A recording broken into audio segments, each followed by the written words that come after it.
Migration is clearly a hot topic in the EU at the moment. Migration-sceptic parties are on the rise across Europe, and the latest Eurobarometer poll from late 2023 found that Europeans now think that migration is the most important issue facing the EU, joint top with the war in Ukraine.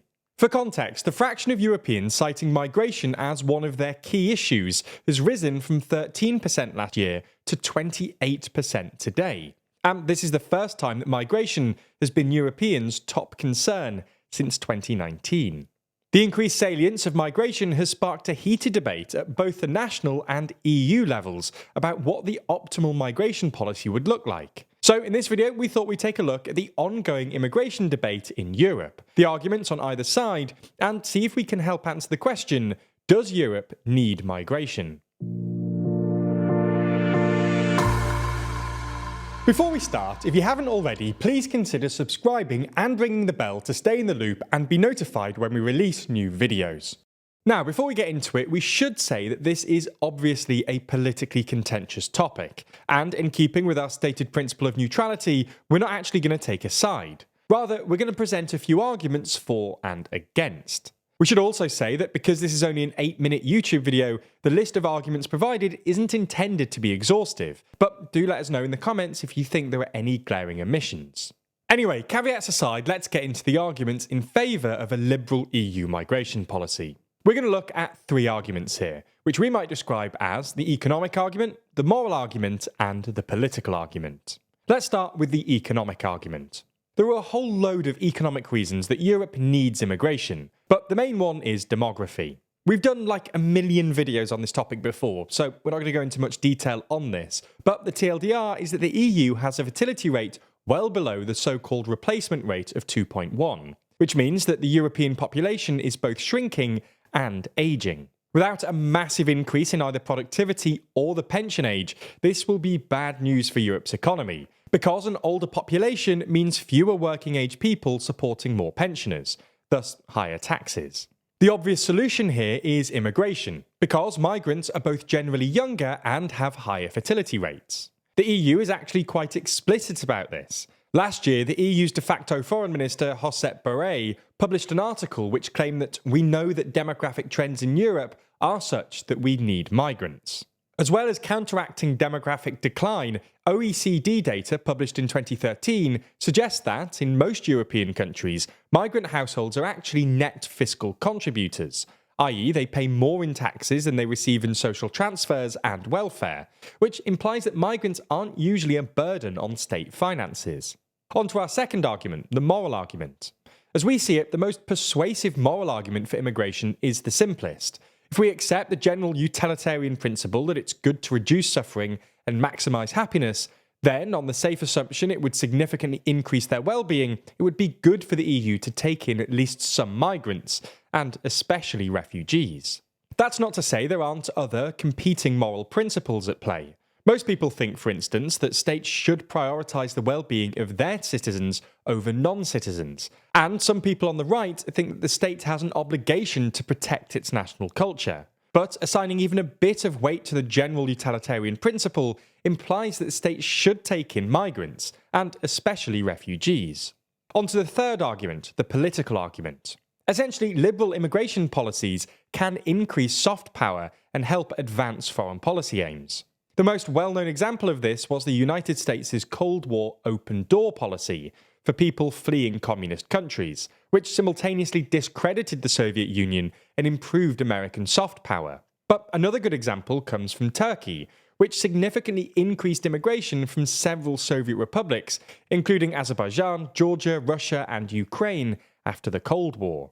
This significantly strengthened Turkey's relations with all these countries, and in turn allowed Ankara to exercise outsized influence in the region. For instance, Turkey emerged as the primary mediator in the early weeks of the Ukraine war, and was a key player in the recent Armenia-Azerbaijan conflict. In Europe, Angela Merkel's open-door migration policy during the 2015 refugee crisis is a big reason that Germany is hugely admired the world over. And the EU's substantial migration inflows demonstrate that, whatever its flaws, Europe is still perhaps the most desirable place to live in the world. More recently, by liberalising visas for Ukrainians while restricting them for Russians in 2022, the EU was able to advance its foreign policy goals of supporting Ukraine while isolating Russia diplomatically. So there are the three arguments for a liberal European migration policy. On to the arguments against it. Again, we're going to look at an economic argument, a moral argument, and a political argument. Starting again with the economic argument. Proponents will argue that migration is an unsustainable stopgap for Europe's demographic crisis, and that even if migration is on average net positive in fiscal terms, some migration is nonetheless fiscally negative, and an optimal migration policy should select against this. A study published in the Netherlands late last year, for instance, found that only migrants on work visas and students from Europe, the US, Australia, Indonesia, and Japan were net fiscal contributors. It's also worth saying that, even if migration doesn't significantly strain state finances, some data suggests that high levels of migration can suppress wages, although the impact is apparently pretty minimal, with a 2008 study finding that a 1% rise in the share of immigrants reduces average wages in that sector by about 0.6%. Second, the moral argument. While very few people dispute that developed countries should take in at least some refugees, proponents of restrictive immigration policies argue that it would be more ethical and perhaps sustainable to support and invest in developing countries to address the causes of mass migration. This was the thinking behind Italian Prime Minister Giorgia Meloni's announcement of €5.5 billion in development loans and grants for Africa last month, which she apparently hopes will reduce migrant flows across the Mediterranean. Third, the political argument. Essentially, while liberal migration policies can be a conduit for soft power, they can also be exploited by bad actors. This is what happened in 2010, when Libyan leader Muammar Gaddafi threatened to flood Europe with migrants unless it sent Libya at least €5 billion, and more recently with Russia and Belarus, who've both tried to weaponise migration by deliberately sending asylum seekers into Finland and Poland respectively. This has become a real anxiety in European politics, and it's one of the big issues in the ongoing Finnish presidential election. An overly liberal external migration policy also risks undermining the EU's internal migration policy, i.e. Schengen. In reaction to what they've seen as their neighbours' excessive or loosely enforced migration policies, 10 Schengen members have formally reintroduced border controls using the emergency mechanism, thereby undermining one of the EU's core principles in freedom of movement. So, those are, as we see it, the main arguments for and against a liberal EU immigration policy. We'll leave it up to you to decide where you fall in this debate. But broadly speaking, the headline takeaway seems to be that any national or supranational migration policy should be designed with specific policy aims in mind, and politicians should perhaps be more honest with the public about what these aims are.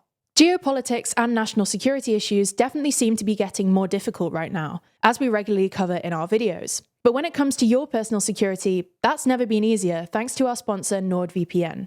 That's because NordVPN offers you one-click protection, with their threat protection service shielding you from malware, trackers, and ads, especially when you're on dodgy public Wi-Fi networks. Not only that, but their dark web monitoring service actively notifies you if someone leaks your credentials, helping you stay one step ahead. All of this protection doesn't have to come at the expense of great connection though, with NordVPN offering the very fastest service of any VPN, allowing you to connect almost instantly anywhere in the world. Throw in their 24/7 customer service, dedicated apps on all major platforms, one account protecting 6 devices and 30-day money-back guarantee, and it's hard to come up with reasons not to sign up. Plus, if you sign up for a 2-year plan using our link, you'll not only get a massive discount, but you'll also get 4 extra months totally free. So if you're trying to improve our journalism by signing up for Nord, make sure you click our link and you'll get their great service at a discount.